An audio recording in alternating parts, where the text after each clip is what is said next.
एक गोष्ट जाणवली ती म्हणजे की आपण ही सुरुवात थोडी आधीपासून करायला हवी होती। स्किनवरती एक छान ग्लो येतो। तर मी आज तुम्हाला दाखवणार आहे मी गेले बरीच वर्ष वापरत असलेलं सनस्क्रीन लोशन आणि त्याच्यावरून मला आलेला अनुभव। मार्केटमध्ये जाऊन एखादी वस्तू घेऊन ती चेहऱ्याला वापरायची, स्पेशली माझ्या स्किनची काळजी घेण्यासाठी, ते मी करायला लागले ते म्हणजे ऑलमोस्ट माझी 30-35 ओलांडल्यानंतर।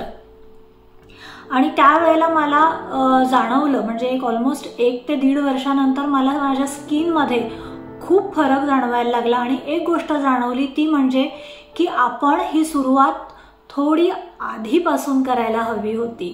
30-35 नंतर सगळ्यात महत्त्वाचा एक प्रॉब्लेम सगळ्यांना जाणवतो तो म्हणजे चेहऱ्यावर येणारे वांग। आणि त्यासाठी आपलं खाणं पिणं, आपली लाईफस्टाईल ह्या सगळ्या गोष्टींबरोबरच आपल्या स्किनचं उन्हाबरोबर असलेलं एक्सपोजर हे फार मोठं कारण आहे त्याच्या मागे।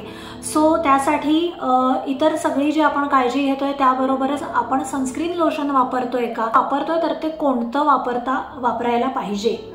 हे बायोटिकचंच सनशील्ड सॅन्डलवूड 50+ SPF UVA UVB PA 3+। So हे आहे अगेन हे जे आहे हे जे लोशन आहे 50+चं हे मी गेले कित्येक वर्ष वापरते and I am really very happy with the results. खूप छान आहे। वेगळं मॉइश्चरायझर लावायची गरज पडत नाही।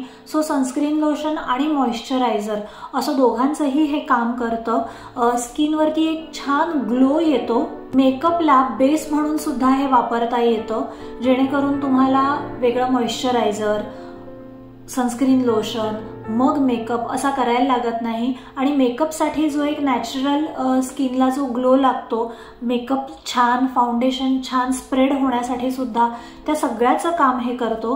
ह्याची जर तुम्ही कन्सिस्टन्सी बघाल, हे संपायला आलेलं आहे, ह्याची कन्सिस्टन्सी जर बघाल तर ही थोडी जाडसर आहे आणि रंगही याचा थोडासा वेगळा आहे, सॅन्डलवूडचाच आहे। सो हे मी नक्की रेकमेंड करेन ज्यांना जर वापरायचं असेल तर। दुसरं मी स्वतः जे सनस्क्रीन लोशन वापरते ते म्हणजे बायोटिकचंच ॲलोवेराचं। ॲलोवेरा अगेन SPF 30+ आहे हे, आणि UVA आणि UVB आहे आणि PA++ आहे। जर मी दिवसभर घरात आहे तर मी हे SPF 30 ॲलोवेराचं जे आहे ते वापरते। हे जे आहे SPF 30 जे आहे हे थोडंसं पातळ आहे आणि स्किनला एक ग्लो येतो।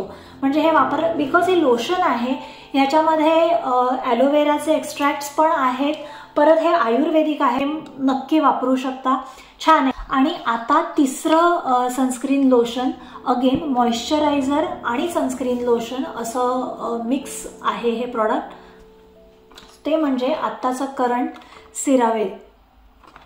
सिरावेचं facial moisturising lotion for normal to dry skin with SPF 50। पहिली गोष्ट, मिनिमम SPF 30 असावं, SPF 30।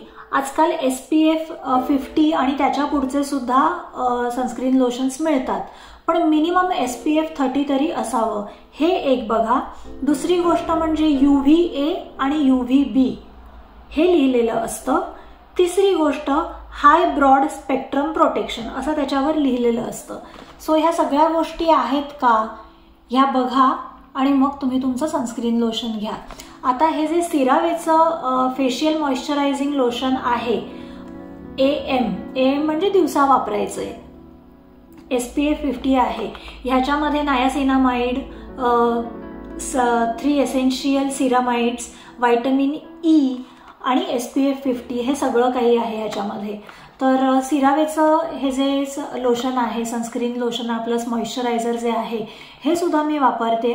ह्याला सुगंध नाहीये, थिकनेस जो आहे तो बऱ्यापैकी पातळ असं नाहीये, छान स्प्रेड होतं।